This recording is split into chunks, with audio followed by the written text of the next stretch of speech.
Bismillah. Assalamualaikum warahmatullahi wabarakatuh.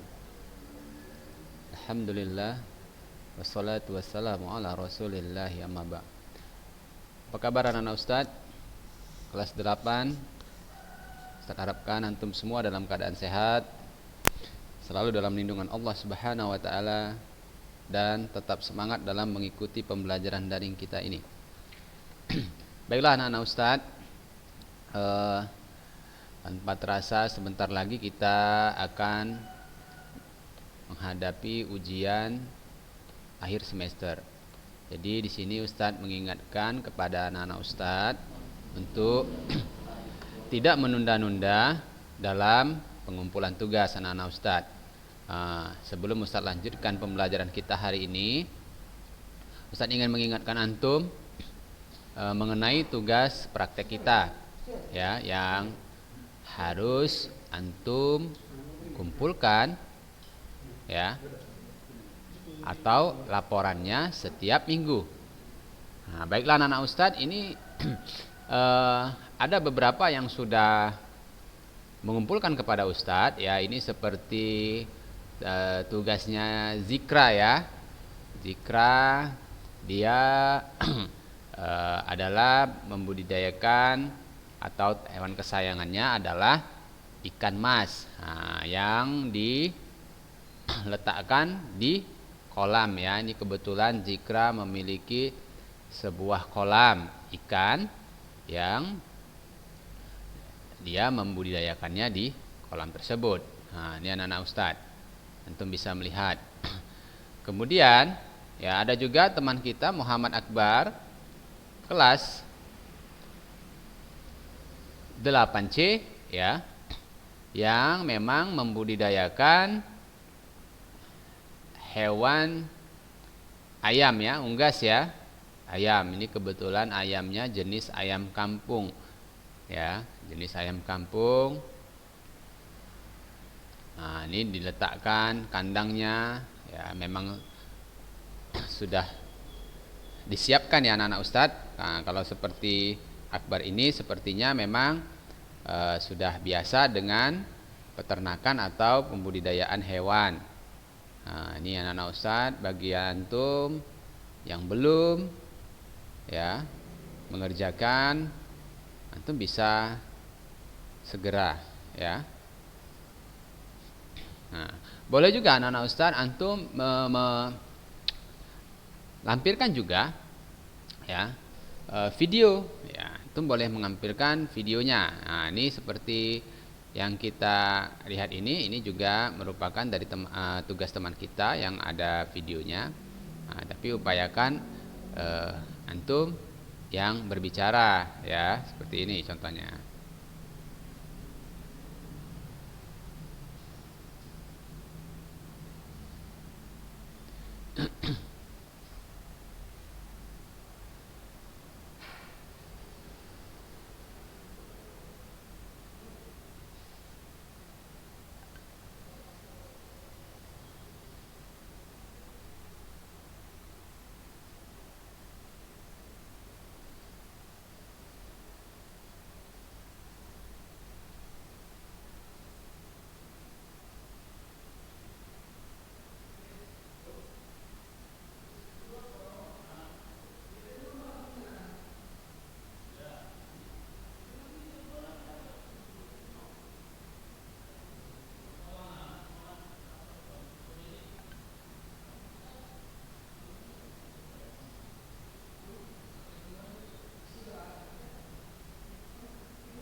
Bagi anak-anak Ustadz, itu dia tugas-tugas teman-teman kita. Ada juga yang sudah mengumpulkan juga, tetapi tidak Ustadz tampilkan di sini, ya. Ustadz ingatkan kembali kepada antum untuk segera bisa mengumpulkan tugas-tugas antum, ya. Ingat anak-anak Ustadz, sebentar lagi kita akan menghadapi ujian. Jadi Ustaz harapkan antum tidak menunda-nunda tugas yang Ustaz berikan, ya. Baiklah anak-anak Ustaz, ya, antum segera mempersiapkannya. Kalau antum belum, ya, untuk pekan ini Ustaz sudah bisa menerima laporan antum kembali. Baiklah anak-anak Ustaz, itu tadi mengenai tugas, ya.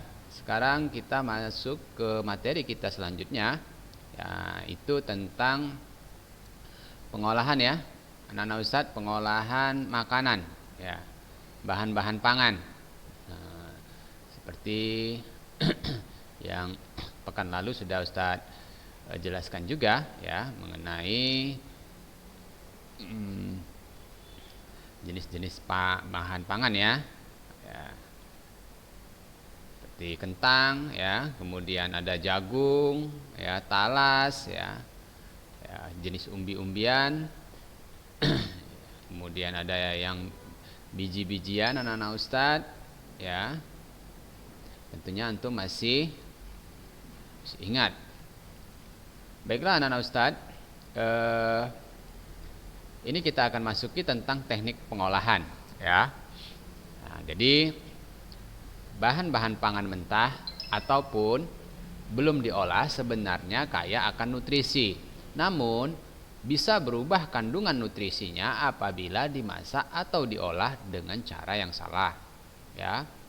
Meskipun, ya, penelitian menunjukkan bahwa sebagian besar makanan justru akan lebih bernutrisi setelah dimasak, seperti umbi kentang, ya. Proses pemasakan akan membantu pelepasan antioksidan dengan cara menghancurkan dinding sel sehingga zat-zat penting dalam sayuran itu lebih mudah diserap tubuh. Nah, jadi anak-anak Ustadz, ya, sebenarnya, ya, makanan itu, ya, ini menurut sebuah penelitian justru dia akan lebih bernutrisi, lebih bergizi, ya, dan lebih sehat tentunya jika setelah dimasak, ya. Nah, kita sering melihat tuh makanan-makanan yang khas dari luar negeri, ya, seperti makanan dari Jepang misalnya, kita sering melihat jenis makanan-makanan yang mentah, ya. Kita tidak tahu, ya, pada makanan mentah ini sebenarnya ada tergantung bakteri atau tidak, ya. Tentunya akan lebih baik anak-anak Ustadz kita memakan makanan yang telah dimasak, ya. Baiklah, teknik pengolahan bahan pangan, serealia, kacang-kacangan, dan umbi tidak jauh berbeda dengan teknik yang telah kita pelajari pada kelas 7. Ya, ingat antum? Ya, untuk mengingat kembali, ya, ini kita akan perhatikan teknik-teknik dasar pengolahan pangannya, ya. Tentunya ini anak-anak Ustadz juga sudah pernah, ya, di kelas 7. Yang pertama adalah teknik pengolahan panas basah atau moist heat, ya. Teknik pengolahan makanan panas basah adalah pengolahan bahan makanan dengan menggunakan bahan dasar cairan untuk mematangkannya.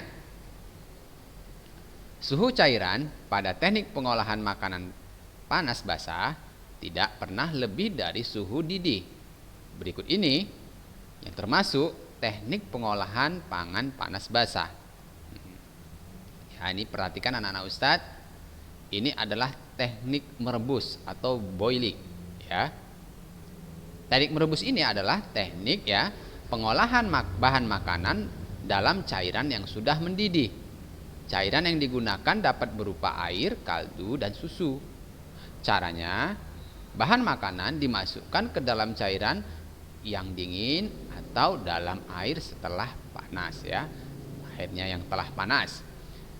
Nah, tentunya anak-anak Ustadz, ya, kelas 8, ya, sering, ya, sudah bisa lah memasak dengan teknik boiling ini, ya, atau pernah mencoba, ya, apa kira-kira, ya, masakan apa kira-kira yang, ya, memanaskan, ya, menggunakan air atau kaldu dan susu, ya, cairannya, ya, merebus, ya, kita sering, ya,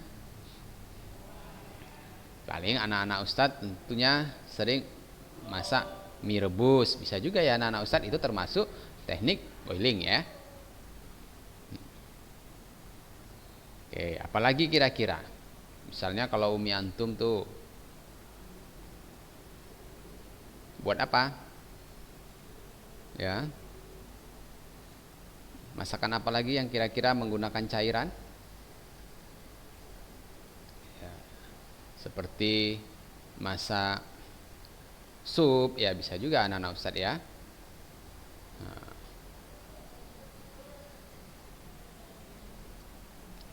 Nah, yang kedua ini adalah teknik merebus menutup bahan pangan atau poaching.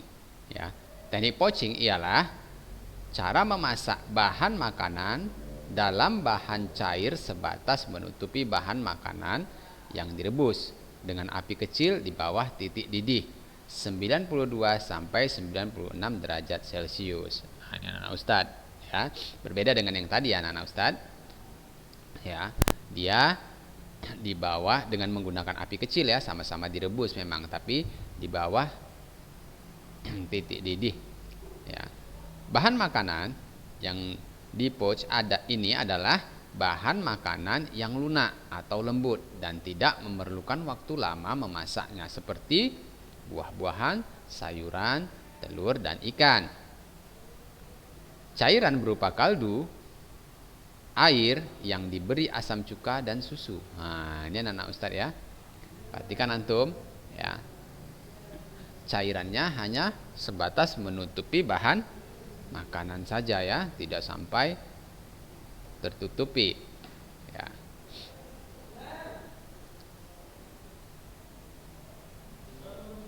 Hampir sama ya, bisa menggunakan kaldu, air, kemudian cuka dan susu. Berikutnya yang ketiga adalah teknik merebus dengan sedikit cairan ya, atau disebut dengan braising.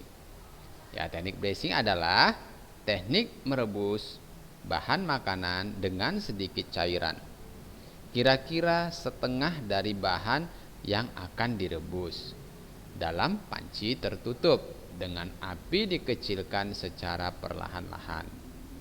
Efek braising ini sama dengan menyetup, yaitu untuk menghasilkan bahan makanan yang lebih lunak dan aroma yang keluar menyatu dengan cairan.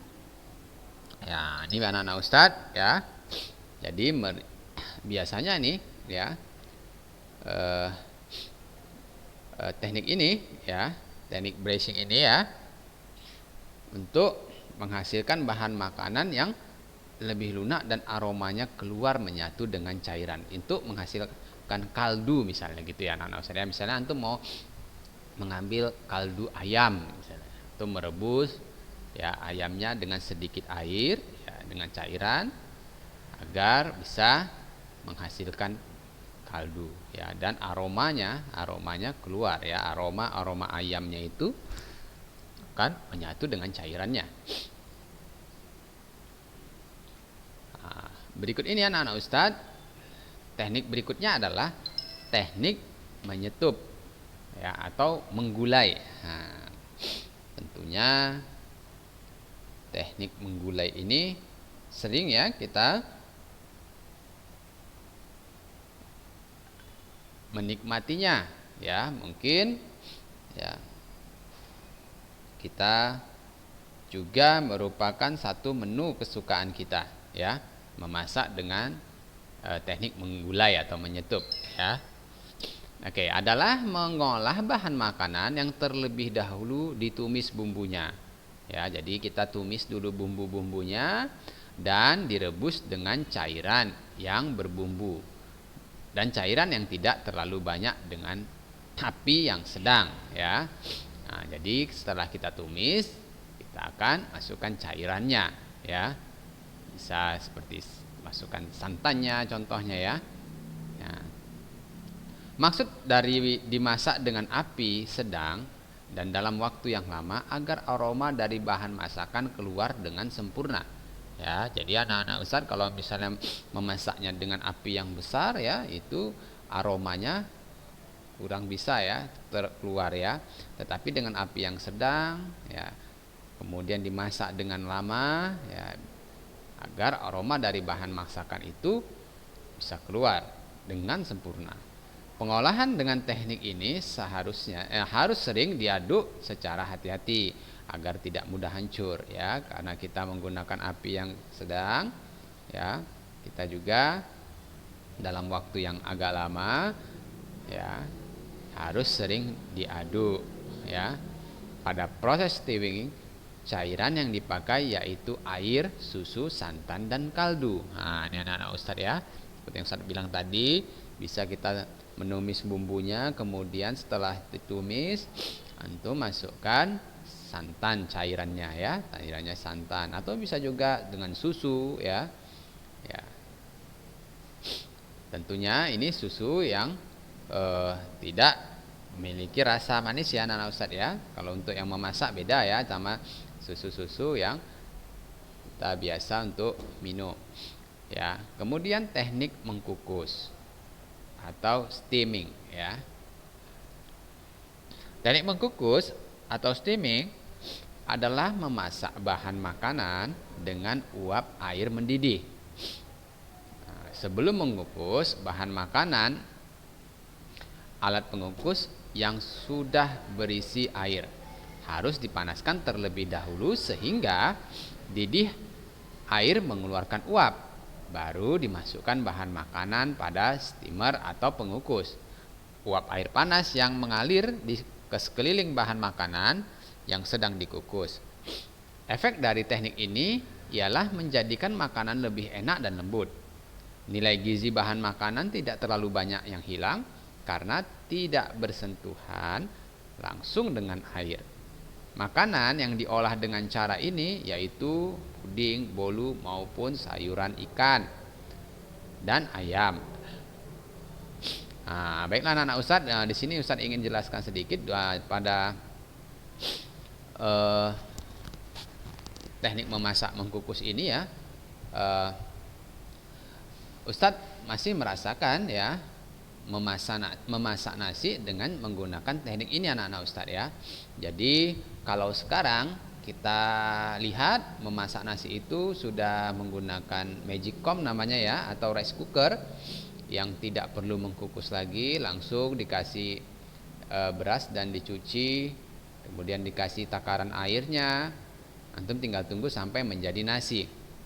Tetapi dahulu sebelum ada teknologi rice cooker, ya, atau Magicom ini,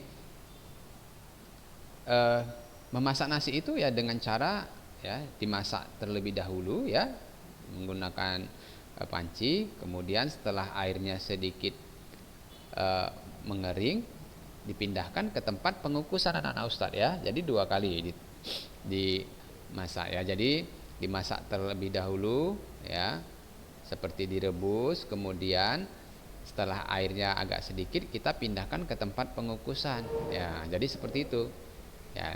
Jadi mengukus itu, ya, menggunakan uap air, ya anak-anak Ustadz, ya. Di bawah itu dikasih air, kemudian, ya, di atasnya diberikan jaring untuk meletakkan makanannya, ya, seperti itu. Sebenarnya banyak juga, ya, masakan kue juga bisa anak-anak Ustadz, ya. Nah, kalau Ustadz sendiri lebih suka menikmati nasi dengan cara dimasak seperti ini, ya, dibandingkan dengan menggunakan teknologi yang seperti sekarang, rice cooker ataupun menggunakan Magicom, ya. Berikutnya adalah anak-anak Ustadz teknik mendidih atau simmering. Ya, simmering adalah teknik memasak bahan makanan dengan saus atau bahan cair lain yang dididihkan terlebih dahulu, ya. Baru api dikecilkan di bawah titik didih dan direbus lama, di mana di permukaannya muncul gelembung-gelembung kecil. Teknik ini biasanya digunakan untuk membuat kaldu yang mengeluarkan ekstrak daging yang direbus.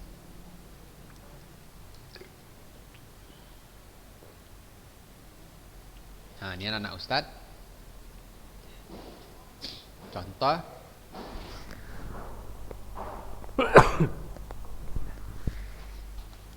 ya, teknik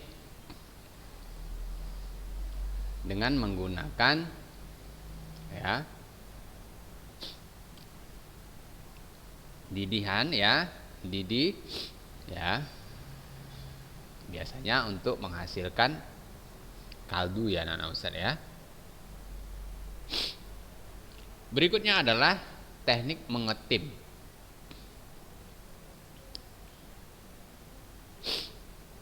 Mengetim adalah teknik memasak bahan makanan dengan menggunakan 2 buah panci yang berbeda ukurannya, di mana salah satu panci lebih kecil.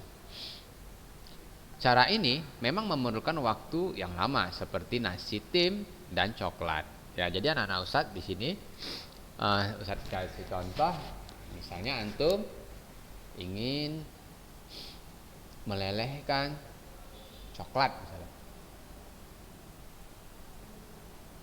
Ya. Antum berikan satu panci yang besar berisi air ya. Kemudian panci yang kecil di dalamnya. Setelah air mendidih di panci yang besar, antum masukkan panci yang kecil berisi coklat. Jadi tidak menggunakan didihan air itu untuk memanasi coklatnya, ya. Nah, seperti itu anak-anak Ustadz ya. Ini juga sering nih kalau kita melihat ya, umi kita memasak kue, teknik-tekniknya seperti ini bisa ya, atau membuat nasi tim untuk anak adik bayi ya. Berikutnya adalah teknik pengolahan dengan panas kering. Nah, tadi anak-anak Ustadz tentunya antum sudah harus antum pahami. Jadi ada beberapa tekniknya, yaitu teknik merebus atau boiling. Ini yang untuk pengolahan panas basah ya anak-anak Ustadz ya. Panas basah ya, ada merebus, kemudian menyetup ya, merebus dengan sedikit ya, menutup bahan pangan atau poaching, kemudian teknik merebus dengan sedikit cairan atau braising, teknik menyetup dengan atau menggulai atau stewing, kemudian teknik mengukus ya, steaming ya, ini tadi mengukus, kemudian teknik mendidih ya atau simmering, dan teknik mengetim ya anak-anak Ustadz ya. Jadi ini harus antum pahami anak-anak Ustadz. Berikut kita masuk kepada pengolahan pangan panas kering ya, atau dry heat cooking. Tentunya anak-anak Ustadz, sebelum Ustadz lanjutkan, kita lebih suka sekarang ya menikmati sebuah makanan daripada kita mengetahui teknik apa yang digunakan dalam memasak ya. Nah, dengan pelajaran ini anak-anak Ustadz, tentunya antum harus juga mengetahui teknik-teknik memasak ya. Siapa tahu antum juga tertarik ya menjadi atau mempelajari teknik-teknik ini, sehingga antum bisa memasak masakan dengan berbagai teknik ya. Tentunya kalau kita perhatikan ya, sangat baik kita memiliki keterampilan dalam memasak ya, karena semua orang suka dengan makanan yang enak. Tentunya makanan enak ini diperlukan teknik memasak yang baik. Nah, berikut anak-anak Ustadz lanjutkan teknik pengolahan pangan panas kering atau dry heat cooking. Ya, teknik pengolahan panas kering adalah mengolah makanan tanpa bantuan bahan dasar cairan untuk mematangkannya. Nah, berbeda dengan yang pertama ya anak-anak Ustadz, tadi dengan cairan. Sekarang ini tanpa ya bantuan bahan dasar cairan untuk mematangkannya. Teknik pengolahan pangan panas kering ya, nah, sebagai berikut anak-anak Ustadz. Yang pertama adalah teknik menggoreng dengan minyak yang banyak ya, atau deep frying ya. Pengertian deep frying adalah memasak bahan makanan dengan menggunakan minyak atau lemak yang banyak hingga bahan makanan benar-benar terendam sehingga memperoleh hasil yang kering atau crispy. Teknik ini dapat digunakan untuk berbagai makanan, ya, bahan makanan termasuk buah, sayuran, daging dan unggas serta ikan. Bahan makanan yang dalam keadaan beku dapat langsung dimasak dengan metode ini. Ya, pada metode kering ini karena dipanaskan dalam suhu tinggi akan menjadi perubahan tekstur, warna dan rasa. Pada proses pengolahan dengan metode deep frying ini, beberapa kandungan gizi akan rusak, tetapi kandungan energinya akan tinggi karena mengandung lemak. Nah, ini anak-anak Ustadz, saya jelaskan sedikit bahwa ini sering ya kita sukai nih makanan-makanan ya dengan hasil yang crispy ya. Kalau antum sering melihat ya fried chicken atau ayam-ayam ya crispy itu menggunakan teknik ini untuk memasaknya ya, dengan menggunakan banyak minyak ya. Nah, sehingga bahan makanan yang digoreng terendam ya dan dapat menghasilkan ya makanan yang crispy. Nah, seperti itu anak-anak Ustaz ya. Tetapi perlu antum ketahui bahwa dengan teknik ini ya dikatakan bahwa ya banyaknya ya perubahan kandungan gizinya ya seperti itu, tetapi banyak mengandung lemak karena tadi menggunakan minyak yang banyak. Nah, ini anak Ustadz ya, banyak sekarang ya, ada ayam crispy, ada jamur crispy ya anak Ustadz ya. Nah, tentunya ini juga jenis masakan yang kita sukai ya. Proses deep frying ini juga biasanya lebih sedikit kehilangan kandungan vitamin yang larut dalam air, karena dalam proses ini terdapat air yang melarutkan. Sebagai contoh, keripik kentang lebih banyak mengandung vitamin C dibandingkan kentang rebus. Nah, ini kelebihannya anak-anak Ustadz, bahwa jika digoreng ya kentang itu ya lebih banyak mengandung vitamin C-nya dibandingkan kentang itu direbus ya anak-anak Ustadz. Nah, jadi ada kelebihan dan kekurangannya. Hanya saja ini dia banyak mengandung lemak. Baiklah anak-anak Ustadz, Ustadz cukupkan sampai sini pembelajaran kita mengenai teknik pengolahan pangan. Kita sudah masuk ke panas kering ya anak-anak Ustadz.